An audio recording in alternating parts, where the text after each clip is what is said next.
Soy Daniel Pernas de DPS Trading y aquí estamos con un nuevo video resumen. Semana de consolidación en las bolsas, pero hay que poner un poquito de perspectiva. Llevamos unas subidas bestiales, las estadísticas a largo plazo están a favor, tenemos todavía objetivos pendientes en índices y prácticamente no habíamos corregido nada. Bueno, de hecho esta semana tampoco es que hayamos corregido de momento demasiado. Después vamos a ver los gráficos, vamos a ver niveles relevantes, pero antes quiero compartir varias diapositivas que creo que pueden aportar bastante valor. Ya me diréis en comentarios. La primera de ellas hace referencia al indicador de los mínimos de diciembre. Lo que mide es si durante el primer trimestre del año, es decir, desde el 1 de enero hasta el 31 de marzo, en algún momento el S&P cerró por debajo de los mínimos de diciembre. ¿Y por qué esto es bastante importante? Bueno, porque aquí tenemos estadísticas desde hace 74 años y los rendimientos esperados son muy diferentes cuando el S&P durante el primer trimestre es capaz de cerrar siempre por encima de los mínimos de diciembre respecto cuando el S&P en algún día cierra por debajo de esos mínimos de diciembre. Aquí lo vemos, cuando es capaz de mantenerse por encima de estos mínimos,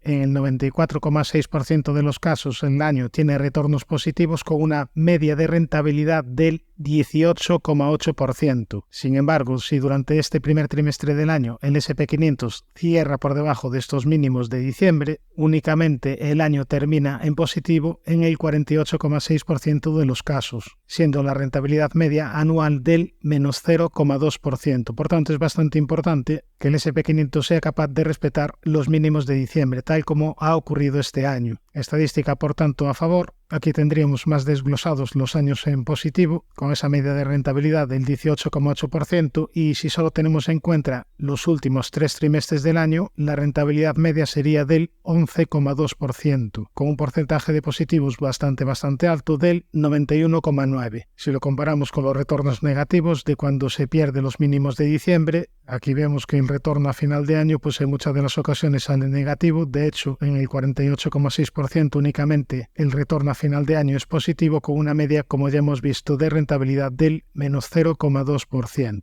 Estadística, por tanto, bastante interesante, que se une a otras muchas que ya hemos visto a lo largo de los resúmenes y que se une a esta otra que también me parece interesante compartir hoy. Aquí te dice qué sucede en el S&P 500 después de tener 2 trimestres consecutivos de al menos un 10% de ganancias en cada uno de ellos. Aquí vemos en el primer trimestre de este año una ganancia del 10,2% y en el trimestre anterior, es decir, en el último trimestre del año pasado, tuvimos ganancias del 11,2%. En total, en estos 6 meses tendríamos ganancias del 22,5% y si tiramos de estadística, las 7 veces anteriores que sucedió esto, las 7 veces anteriores que se encadenaron 2 trimestres consecutivos con al menos un 10% de ganancias cada uno, si nos vamos a ver el retorno a un año, tenemos un 85,7% de ocasiones que hemos tenido retornos positivos, es decir, en 6 de estas 7 ocasiones hemos tenido retornos positivos y únicamente aquí, al cabo de un año, la rentabilidad fue del 0%. Si tenemos en cuenta en global los 7 casos, la rentabilidad media a un año sería del 12,3%. No quiero aburriros con más estadísticas, repito, las tenéis en vídeos anteriores. A medio y largo plazo sigo siendo positivo, no solo por las estadísticas, sino sobre todo porque los gráficos, como veremos después, están a nuestro favor. Y ahora ya cambiando un poquito de tercio, vamos a ver más aspectos de valoración y otras diapositivas muy interesantes de un reciente informe de JP Morgan. Empezando por esta primera, aquí lo que nos dice es a qué pair forward está cotizando el S&P 500. Si no sabes lo que es el PER, tienes en el canal un vídeo explicativo sobre ello. Básicamente, el PER es una métrica de valoración que lo que hace es relacionarte el precio con el beneficio. Si estamos hablando del PER de una compañía, sería simplemente cuántas veces se está pagando por los beneficios anuales que genera la compañía. Ya si hablamos del PER global del S&P 500, pues te estaría englobando todas las compañías. Pues bien, para un S&P 500 a niveles de 5.254 estaría cotizando a un PER forward de 21.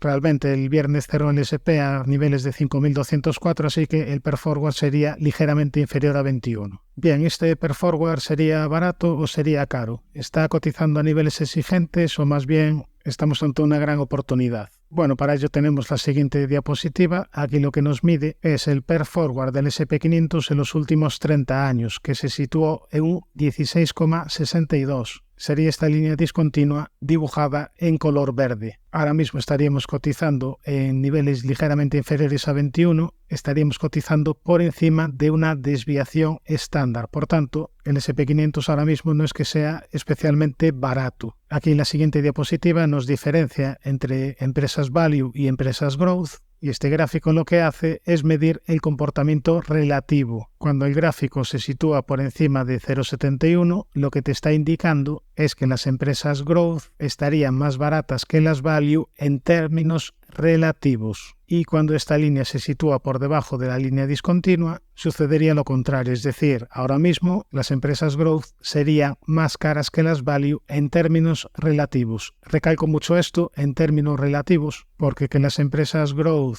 sean más caras ahora mismo que las value no quiere decir que las value estén especialmente baratas. Lo podemos ver aquí en este siguiente cuadro. Vemos que el PER forward de las empresas value históricamente se sitúa en un 14,1, sin embargo ahora mismo estamos cotizando a niveles por encima. Estamos cotizando a niveles de 16,1. Por tanto, según esto estarían las values sobrevaloradas, pero es que las empresas growth estarían todavía muchísimo más sobrevaloradas. Históricamente han cotizado a niveles de 20,9 y ahora mismo están cotizando a niveles de 27,8. Ahora, la siguiente diapositiva también es bastante interesante y es que nos mide el comportamiento de las 10 empresas top de Estados Unidos y de las restantes. Aquí, con esta línea verde, tenemos la evolución del ratio PER de las 10 empresas más importantes de Estados Unidos y con esta otra línea gris vemos la evolución del PER de las restantes acciones dentro del S&P. Como se puede apreciar, normalmente las 10 empresas más grandes de Estados Unidos cotizan a un PER superior que el resto de compañías del S&P. Esto es así porque los inversores a largo plazo no son tontos y normalmente la calidad se paga. Vemos que normalmente este tipo de compañías cotizan de media a 20,3, mientras el resto de acciones cotizan a 15,7. Ahora, si solo tenemos en cuenta a las 7 magníficas, tenemos aquí la siguiente diapositiva que nos muestra el comportamiento de estas 7 grandes compañías respecto al comportamiento del resto de compañías del S&P 500. Vemos que en 2021 tuvo un mejor comportamiento este elenco de grandes compañías. Sin embargo, en el 2022 las 7 magníficas cayeron un 40%, mientras que el resto de acciones del S&P 500 únicamente cayeron un 8%. ¿Y por qué cayeron tanto las 7 magníficas? Bueno, porque lo podemos ver aquí en este otro gráfico, como en el año 2022 los beneficios por acción de las 7 grandes compañías cayeron un 14%, mientras el beneficio por acción de las otras compañías del S&P 500 subieron un 9%. De ahí el mejor comportamiento relativo de las otras acciones del S&P 500 durante el año 2022. Ahora, en el año 2023, de nuevo, incrementaron los beneficios las 7 magníficas muy por encima del resto de acciones del S&P 500 y en 2024, para este año también se espera que hagan lo mismo. Se espera un crecimiento de los beneficios por acción de las 7 grandes compañías de un 25%, mientras que se espera un 8% para el restante del S&P 500. Eso sí, teniendo en cuenta un 25% de incremento esperado de los beneficios en las 7 magníficas, para el último trimestre de 2024 vemos que el restante de acciones del S&P 500 se espera que incrementen sus beneficios por encima de las 7 magníficas. ¿Por qué esto es así? Probablemente porque se esperan bajadas de tipos de interés y esto va a afectar más a las empresas cargadas de activos, no tanto a las 7 magníficas. Ahora, por último, por 7 magníficas estamos englobando a 7 compañías, pero al final hay que distinguir cada una de ellas. Y digo que es interesante diferenciarlas porque aquí en este gráfico vemos, por ejemplo, que en 2021 la mejor compañía de estas 7 ganó un 125% de revalorización durante el año. Sin embargo, la peor de las 7 únicamente se anotó un incremento del 2% en su cotización. En 2022 la diferencia también es bastante llamativa. La peor bajó un 65% y la mejor únicamente bajó un 27%. Ya si nos vamos al año pasado, la mejor se anotó un 239% de revalorización contra la peor que se situó únicamente en un 48%. Digo únicamente respecto a este 239. Obvio decir que un 48% anual es bastante interesante. Bien, y durante este año pues también estamos teniendo bastante dispersión. La mejor compañía se ha anotado un 82%, estamos hablando de Nvidia, y la peor compañía está en un menos 29%, estamos hablando de Tesla. Ahora, el siguiente cuadro también es bastante interesante. Aquí te está indicando el porcentaje de compañías que no tienen beneficios. te diferencia con el color gris las grandes compañías, con el color verde las compañías medianas y con el color azul las compañías pequeñas. Como cabría esperar, las grandes compañías suelen aportar beneficios, únicamente el 10% de ellas ahora mismo estaría dando pérdidas. Si nos vamos a empresas de mediana capitalización, ahora mismo el 20% de ellas están informando de pérdidas y ya en las small caps el porcentaje aumentaría al 42%. Si nos vamos a anteriores crisis, podemos ver que en el COVID el porcentaje de compañías pequeñas que dieron pérdidas se situó en 53%, en las medianas en un 32% y en las grandes un 20%. En la crisis financiera los porcentajes serían de un 46%, un 37% y un 29%, pero si te fijas siempre las pequeñas compañías en porcentaje tienen más probabilidades de dar pérdidas que las grandes compañías. Eso sí, la ventaja que tienen es que su potencial es mayor. Ahora, el siguiente cuadro también es bastante interesante, te mide el EBIT respecto al interest expense, es decir, el EBIT respecto al gasto por intereses de la deuda. Cuanto mayor sea este cociente, menos riesgo tendrán las compañías porque estarán gastando menos en intereses en relación a los beneficios que generan. Y bueno, aquí en los últimos años podemos ver cómo este ratio fue disminuyendo. ¿Por qué? Bueno, todos lo sabéis, al incrementar los tipos de interés, aquí lo que ha sucedido es que aumentan los costes de la deuda y al aumentar este denominador, al final lo que hace es disminuir el ratio. Aún así, si te fijas, en las grandes compañías estaríamos todavía por encima de la media, una media que está por encima de la media de las empresas medianas. Aquí en las empresas medianas estaríamos ya prácticamente en su media, que sería en 4, y lo problemático sobre todo sería en las pequeñas compañías, porque estamos ya por debajo de su media de aproximadamente 2. Ahora ya por último, si nos vamos a esta diapositiva, nos diferenciaría las métricas de valoración por tipo de empresa, es decir, si se trata de una compañía value, growth o una mezcla de ellas, y por tamaño de la empresa, si es una empresa grande, mediana o pequeña. Ahora mismo las más sobrevaloradas serían las growth grandes y las que estarían un poquito más en precio serían las pequeñas compañías value, que estarían ligeramente sobrevaloradas. Bien, visto un poco el contexto de valoraciones y estadísticas de mercado, nos vamos ya a lo importante, nos vamos a los gráficos. 2 segundos para el disclaimer, comenzamos. Bien, vamos a empezar por el Nasdaq 100, como siempre, índice tecnológico que de momento ha frenado las subidas en la zona de los 18.465 y aquí el nivel a corto plazo a vigilar está bastante claro, la zona de los 17.765. Si pierde este nivel, probablemente tuviésemos alguna caída adicional porque estaría activando una divergencia bajista. En todo caso, repito, a medio y largo plazo soy positivo. Este tipo de caídas habría que verlas más como oportunidades para vigilar compras que como cambios de tendencia. La tendencia claramente es alcista, media de 200 sesiones en fase ascendente. Esta sería la primera zona de soporte importante y también tendría soporte en la directriz alcista principal. Creo que no le vendría mal una pequeña consolidación para después retomar las subidas. ¿Por qué soy tan positivo? Bueno, porque también si nos vamos al SP500, una semana más repetimos el objetivo que tiene pendiente, objetivo de largo plazo por segundo impulso hacia niveles de 6.050. Aquí la semana pasada marcamos un primer nivel de soporte de corto plazo en los 5.203, se perdió este nivel y a partir de ahí se explican las caídas de esta semana. En todo caso, las caídas desde máximos han sido mínimas. Es que fíjate, estamos hablando de un drawdown desde máximos de apenas un 2,21%. Tampoco pasaría nada porque corrigiese a la media y si esto sucede serían correcciones de alrededor un 8%. Como siempre, el mercado va a hacer lo que le dé la gana. En caso de que vengan estas correcciones se podrían vigilar compras. Tendencia claramente alcista de largo plazo y en el corto plazo teniendo pequeñas consolidaciones desde este nivel máximo de 5.265, donde te activó esta estructura de pequeño doble techo. Si nos vamos al Dow Jones, bueno, pues la estructura sería similar, estructura por segundo impulso alcista, en este caso el objetivo sería la zona de los 47.250, objetivo de largo plazo, la tendencia es claramente alcista, ha tenido un tramo importante de subida desde los 32.300 hacia niveles de 39.890, aquí la semana pasada te proponía vigilar estos mínimos porque en caso de perderlos estaría activando una estructura de doble techo y bueno, esta semana se perdieron los mínimos, además con este hueco bajista y a partir de ahí se cumplió el objetivo de doble techo. ¿Ha sido suficiente con esta caída? Pues no lo sé.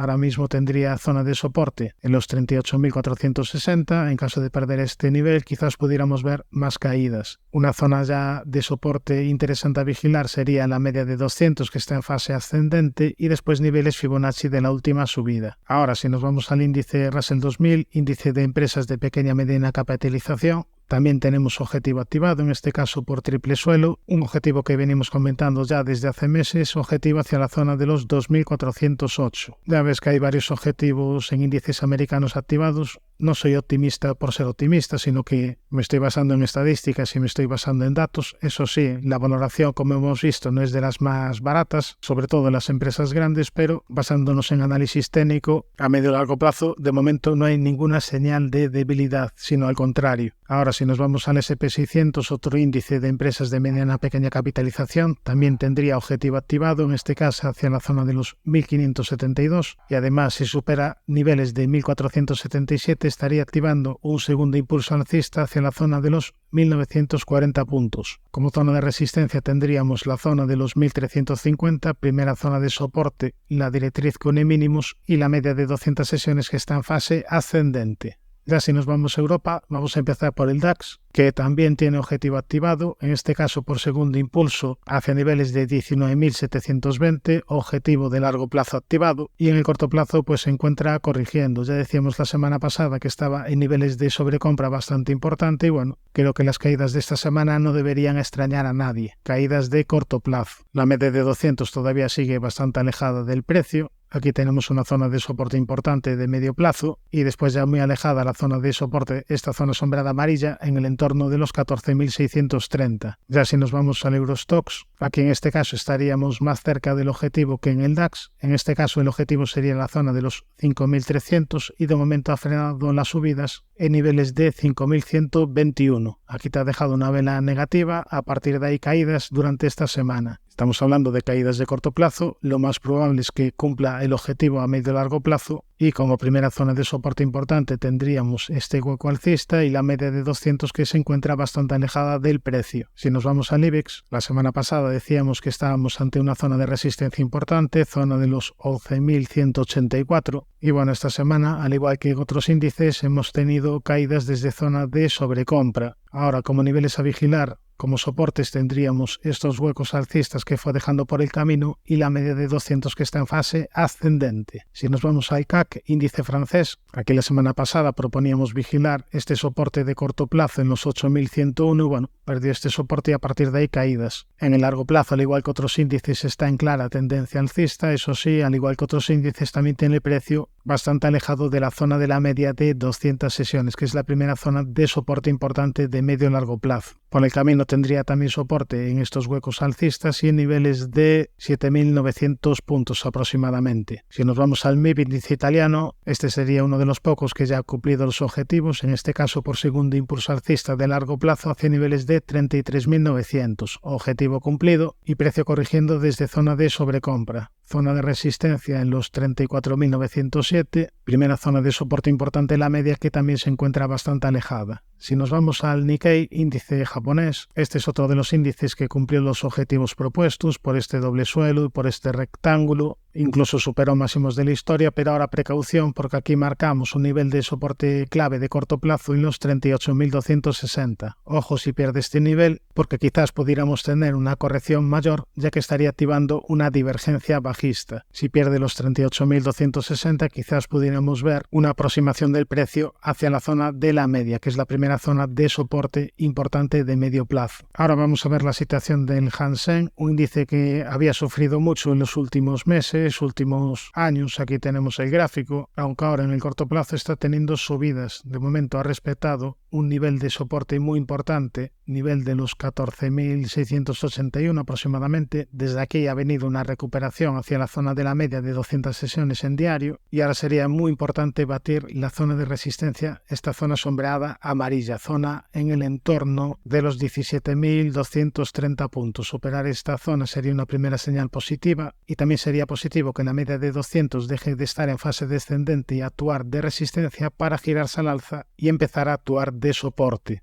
Esto casi pudiera ser un hombro, cabeza, hombro invertido. Superar esta resistencia sería importante. Después ya para larguísimo plazo tiene una zona de resistencia clave en esta otra zona sombreada amarilla en el entorno de los 22.770 puntos. Si nos vamos al índice chino CSI 300, también ha tenido una recuperación de corto plazo, en este caso tras la activación de una divergencia alcista, y ahora tras esta recuperación está luchando contra la zona de la media de 200 sesiones. Veremos si es capaz de dejarla atrás definitivamente para poder ir a pelear contra el siguiente escollo, que sería esta doble directriz que viene uniendo máximos. Respecto al VIX índice de volatilidad, la semana pasada, si recuerdas, marcamos una zona importante de soporte en esta zona sombreada amarilla en el entorno de los 12,37. Desde ahí hemos tenido repuntes durante esta semana en volatilidad, lo cual se han trasladado al mercado con caídas en bolsa. Ahora, para esta semana yo vigilaría como zona de resistencia en los 17,84 y después la directriz bajista principal que viene uniendo máximos. En el apartado de acciones vamos a empezar por Adobe, una compañía que tenemos en seguimiento, porque es una compañía bastante interesante para vigilar para medio y largo plazo, pero en el corto plazo decíamos que se había perjudicado tras perder la zona de los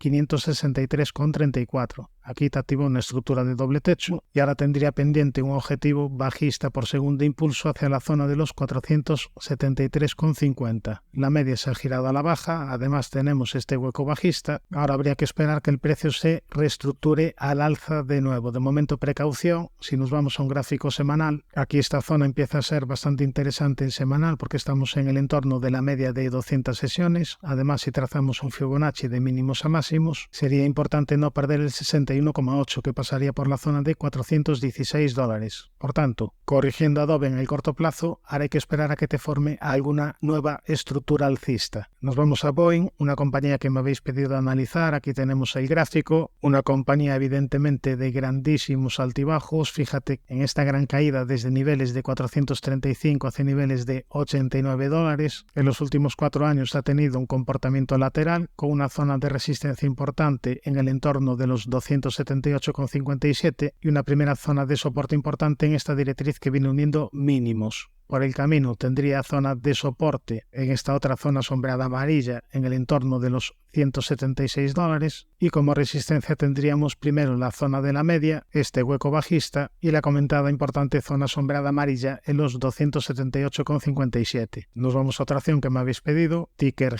GOOS, Canada Goose, una compañía que si sigues el canal con asiduidad comprobarás que no es una de las compañías que más me gusta. Me gusta ir a lo fácil y aquí en este gráfico vemos grandísimos altibajos y a largo plazo una tendencia claramente bajista. Tenemos muchos obstáculos en el camino. El primero sería la media de 200 sesiones, la zona sombreada amarilla en los 14,41, esta otra zona en el entorno de los 18,50, los 22,65, 24,73, en fin, un camino de vinas en este camino alcista. Por el lado de soportes tendríamos los 10,87 y la zona de 9,80. Como único positivo es que de momento está en el cortísimo plazo teniendo tendencia alcista realizando mínimos y máximos crecientes. De momento está respetando los 10,87, pero vamos, no se trata de una compañía, ojo, bajo mi punto de vista, para mí no sería una compañía que ahora mismo tendría en vigilancia. Nos vamos a la siguiente que me habéis pedido, Chevron, una compañía que en el larguísimo plazo lo ha hecho bien, eso sí, con bastantes altibajos. Últimamente ha tenido una subida bastante importante desde los $43 hacia niveles de 181, aunque en los últimos años está teniendo un comportamiento lateral. Ahora mismo tendría activado una estructura de doble suelo, objetivo zona 166,8 aproximadamente, y tendría como primera zona de resistencia pues prácticamente el nivel objetivo. Tendríamos aquí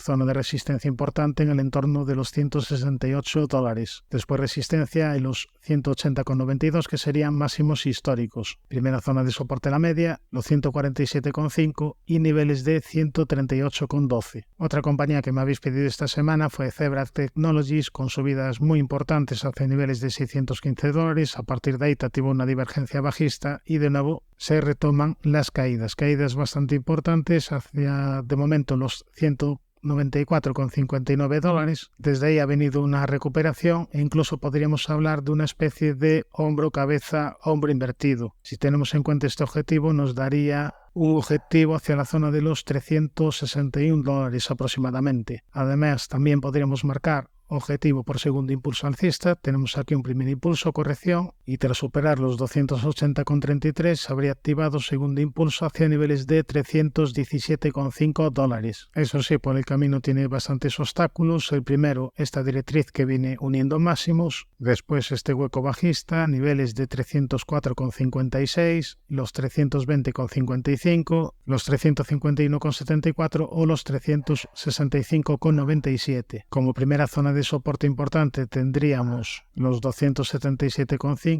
este hueco alcista, la zona de la media y los $233,95. Nos vamos a Lululemon, una compañía que tenía buen aspecto técnico pero que se deterioró con este gran hueco bajista. A partir de ahí más caídas, por el camino te activó y cumplió un segundo impulso bajista y ahora mismo con estas caídas hemos llegado a una primera zona de soporte importante, esta doble directriz azul que viene uniendo mínimos. Veremos si desde aquí es capaz de frenar las caídas. En caso de no hacerlo, en caso de continuar, más abajo tenemos una zona de soporte muy importante en los 251,51. Como zona primera de resistencia tendríamos la media y el hueco bajista. Yo me esperaría, tras ver que está teniendo caídas bastante verticales, yo me esperaría a que el precio se estabilizase y me formase algún tipo de suelo. Mientras tanto tendría precaución. Nos vamos a la siguiente, Madrigal Pharmaceuticals, una compañía muy volátil con una zona de resistencia muy importante en el entorno de los $326, esta zona sombreada amarilla, y una primera zona de soporte en la media y en niveles de 168,44. Últimamente activó y cumplió un segundo impulso alcista y a partir de ahí vinieron estas caídas de corto plazo. Ya no tiene ninguna estructura activada, la compañía es bastante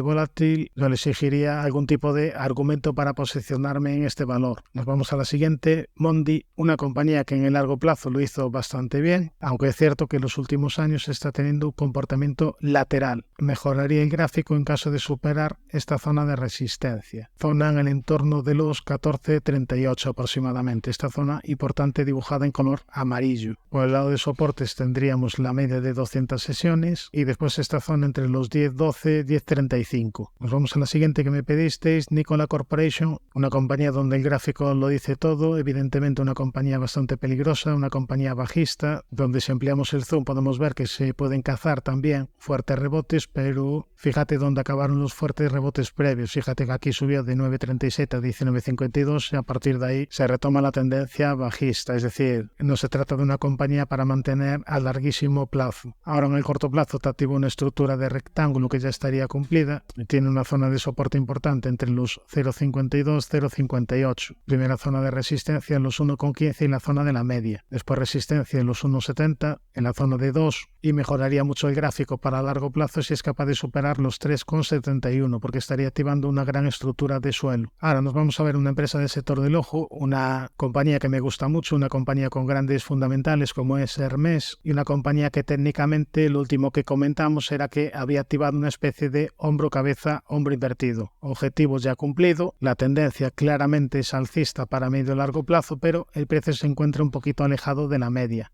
En caso de que vengan correcciones hacia la media, se trata obviamente de una compañía muy interesante a vigilar. Si nos vamos a un gráfico semanal, vemos que el soporte importante para largo plazo estaría en esta zona de los 1.638 euros. Nos vamos ahora a otra compañía que me habéis pedido, Teleperformance, una compañía que está en clara tendencia bajista, realizando máximos y mínimos decrecientes. Es verdad que a nivel fundamental, tras estas grandes caídas, está a valoraciones ya bastante atractivas y aquí a nivel fundamental lo que se discute es si la inteligencia artificial al final va a favorecer a esta compañía o por el contrario, como piensan muchos en el mercado, si la va a perjudicar. Basándonos únicamente en el gráfico, aquí lo que vemos, como hemos dicho, es una clara tendencia bajista, de momento bastante debilidad en Teleperformance, tendría una primera zona de resistencia en este hueco bajista y en la media de 200 sesiones en diario. Después la resistencia muy importante para largo plazo en los 153,80. En caso de superar este último máximo, estaría mejorando claramente su aspecto técnico. Ahora nos vamos a ver la situación de Volkswagen, una compañía que en el larguísimo plazo tendría un objetivo activado por doble suelo, objetivo hacia la zona de los 12 208 euros aproximadamente, y más en el corto plazo vemos un claro rango lateral en los últimos meses, cuando mejoraría el gráfico en niveles bastante claro en caso de superar esta parte alta de rectángulo, en caso de superar la zona de los